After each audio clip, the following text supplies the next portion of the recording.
વિચાર આપો જે તમારું નામ અને આજે એસપી કચેરીએ રજૂઆત કરવા આવ્યા, શું રજૂઆત છે, શું કહેશો?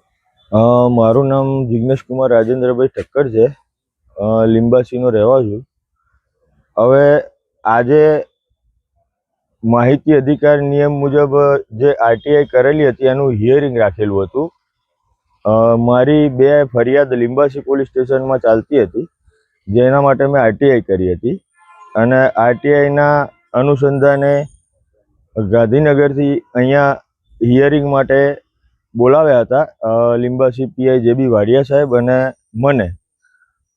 હું જ્યારે હાજર થયો, 2.5 કલાક રાહ જોયા પછી એસપી સાહેબ શ્રી રાજેશ ગઢિયા સાહેબે 5 મિનિટનો ટાઈમ ફાળવ્યો અને હિયરિંગના બદલે જ્યારે મારા દ્વારા પૂછવામાં આવ્યું કે સાહેબ અધિકારી તો આવ્યા નથી એમ, ત્યારે એમના દ્વારા જણાવવામાં આવ્યું કે એ આજે ફ્રી નથી અને એ આવી શકશે નહીં.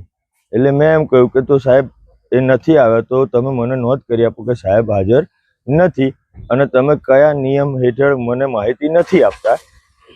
તો થોડા આવેશમાં આવીને એમણે એમ કહ્યું કે તમે કાયદાના બહુ જાણકાર છો અને અમને બધી ખ્યાલ છે, અમે તમને ટપાલ દ્વારા આ બધી માહિતી પૂરી પાડી દઈશું.